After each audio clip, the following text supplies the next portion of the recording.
Dear students, ladies and gentlemen, the title of my presentation is Balkans, a potential key spot for intercultural dialogue.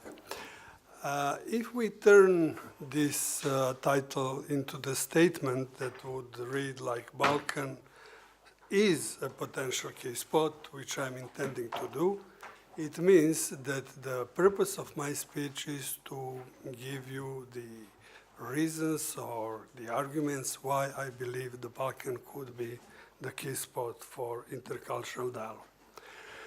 To do so, I would like to start by explaining the current situation, and current situation cannot be explained if you are not looking the history or some major events that are having the effect on the actual situation.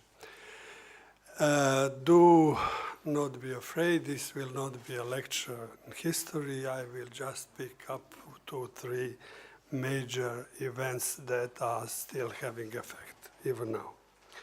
The first one is disintegration of the former big, huge Roman Empire. The Roman Empire has disintegrated, actually it was divided in 2 parts, Eastern and Western, with Rome being the capital of the western part and Constantinople the capital of the eastern part. Why this is important for Balkans? This is important because the border of those 2 empires went across the Balkan Peninsula. The second important event came like several centuries later, and it was the separation of Christian church. So Christian church was separated also in 2 parts, one which is Eastern, this is Eastern Orthodox, and the Western part with the center in Rome with Catholics. And because of the fact that in the eastern part, the major position was of the Byzantine, Constantinople, the whole eastern part of and southern part of Balkan Peninsula, the population that was living there embraced the Eastern Orthodox Christianity. You have now the situation that Greece is Orthodox, Bulgaria is Orthodox, Serbia is Orthodox, Macedonia is Orthodox, former Yugoslav Republic of Macedonia, even Romania is Orthodox, and left you will find, left if you look at the map, you will find Croatia, which is Catholic, Slovenia, and so on. And finally, the third important event was the rise of Ottoman Empire, which also came several centuries later. And as you probably know, the Ottoman Empire has invaded Balkan, and not only Balkan, they also invaded the Hungary, the Budapest, they are stopped at in front of Vienna, but they stayed in Balkan Peninsula for about maybe 4 to 5 centuries. And during this period, number of local population has embraced Islamic religion. And as a result, now you have all 3 religions in a very small spot, and which is even more important, you have a very identical or very similar ethnical origin of the people having different religions. In fact, and in addition to that, there is very strict separation between religions, and the nations are connected to the religion. So now, at this very moment, there is no Croat that is Eastern Orthodox. There is no Croat that is Muslim. There is no Serb that is Catholic. There is no Serb that is Muslim. So automatically, if someone decides to change the religion, automatically the nation is changed. So this is the historical heritage, and this is the situation as it is now. I can give you an example of the same or similar ethnical origin of the people with different religions, that, for example, the language is the same. Actually, and formally, if you look now, you will find 4 different names for language, like Croatian, Serbian, Bosnian, Macedonian, but this language only 25 years ago was considered a single language, and everybody were speaking this language. Everybody is speaking this or slightly different languages in those countries, but totally understandable for everybody. The ordinary people are communicated quite nicely. So this is one group of influences. The other one is the impact of global situation, and I would like, because I'm born not to make long speeches, I will not explain too much, because my colleague Janez has told you. I will just mention the most important events that are having the influence on the Balkans. First of all, effect of world financial and economic crisis, which is, those effects are still in place. You can see that the GDP dropped in all the countries and standard is down. Then related to that, or maybe unrelated, you had a foreign debt crisis in European Union. There was explanation that probably this is caused by the fact that the monetary policy is centralized and fiscal policy is very diffused. But it seems that it is not only that, but there are some other problems as well. Then it's already mentioned, war in Arab countries, Arab Spring, crisis in Ukraine, finally refugee crisis, crisis EU-Russia relation, Brexit. So we see a lot of problems that are outside the region and that are impacting the region very seriously. I would just like to give you one of the reasons why this is all happening, because I was listening all the speakers and was trying to pick what is everybody was talking about the issues, but and then hope that it will be better, or maybe somebody was worrying, but there were no attempts to explain why those votes are like that, and what can we expect from the future elections in those countries, as Janez said. Well, one of the potential explanation could be that the globalization essentially is coming to its end or failed. Originally, we were all excited about globalization because we thought that the globalization will benefit to everybody, literally. However, it seems, which is shown by certain studies, that the wealth that was produced through globalization is unevenly distributed.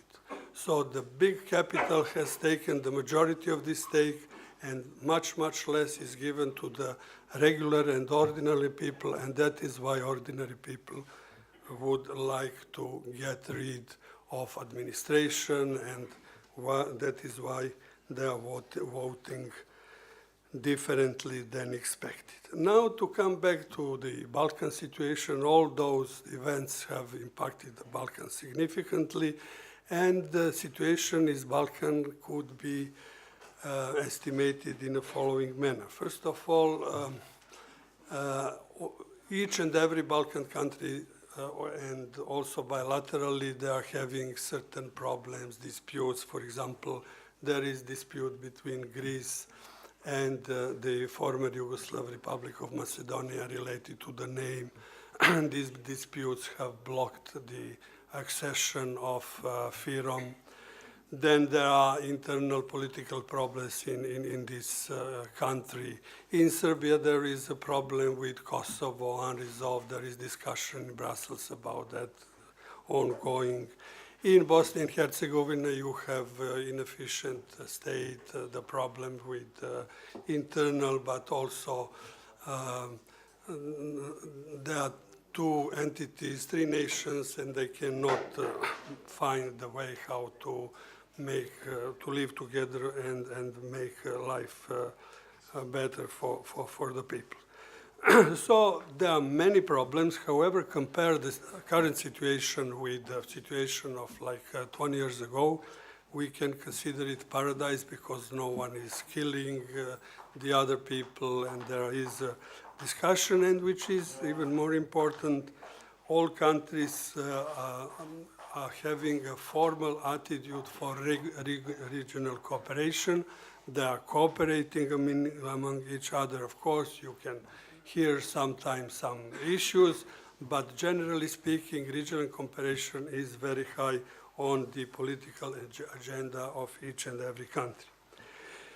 Secondly, all countries are either interested or supportive to the EU integrations, and it is important to say that EU has so far played very constructive role in supporting regional cooperation and dialogue among countries in the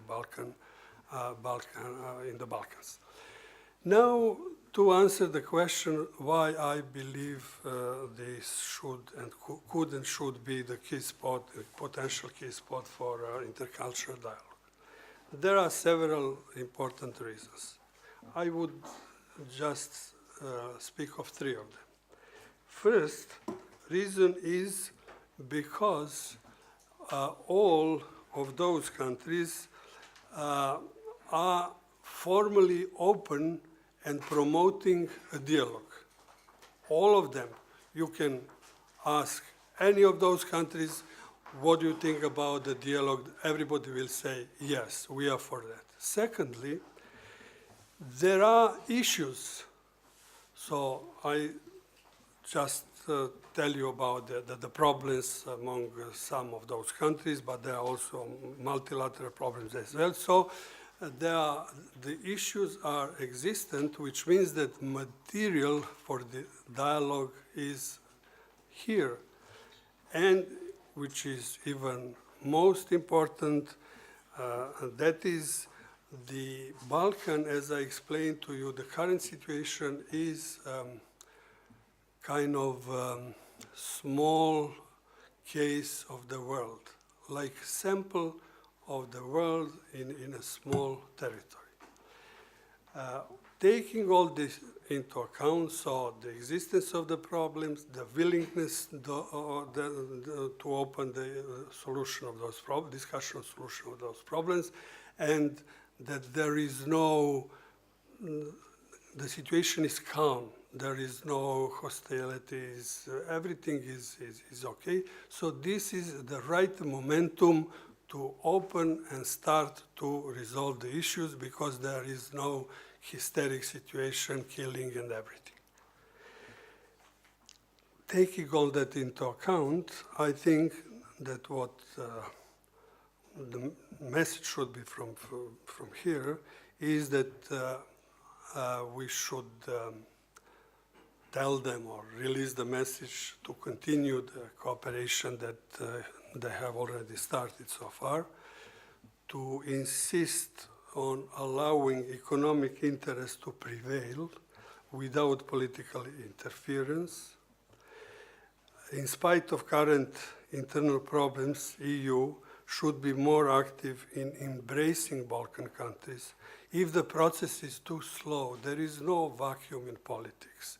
If Europe is not active enough, this in a medium and long term might create the problems even for Europe. Because if there is no activity from Europe in this territory, somebody else will come and try to make a better position. So my message is that Europe, in spite of all problems that we have heard, should have a much, much more active role in embracing those countries. In that respect, I think that discussion should start by organizing a number of dialogue conferences, firstly at the expert level, and then gradually include the politics, where NGO supported by probably EU or the people that are interested to support dialogue, NGO should play a key role. Potentially, ICD might find the interest to participate.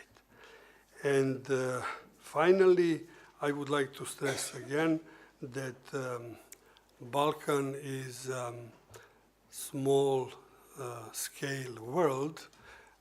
Any success that is achieved during those negotiations can be used as a sample, as a model for resolving the problems elsewhere.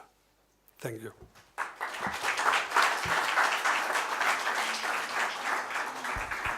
Thank you very, very much, Mr. Cvetkovic. We'd be pleased to take one or two brief questions or comments. As always, if you could briefly introduce yourself when posing the question or comments would be excellent. Would anyone like to pose a question? Yes, okay, I will make my way there.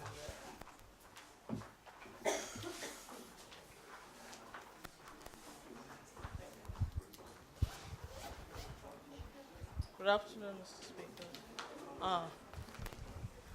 My name is Alice Danladi, and I am based in Chad. I work with the Multinational Joint Task Force against Boko Haram, which is a mission under the AU.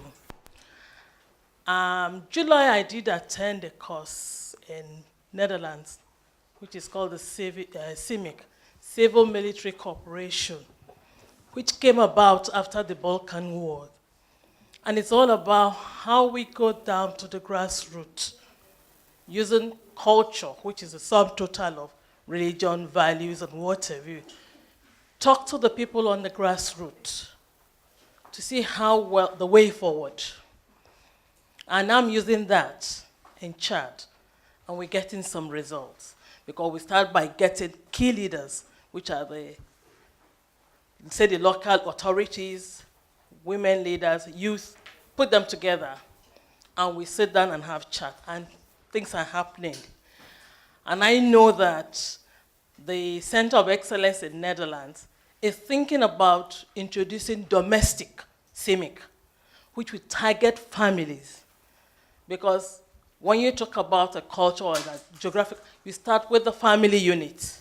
And if we're able to start right from the family as a unit, I'm sure in future, we will not get total peace in the whole world, but at least we will start from somewhere.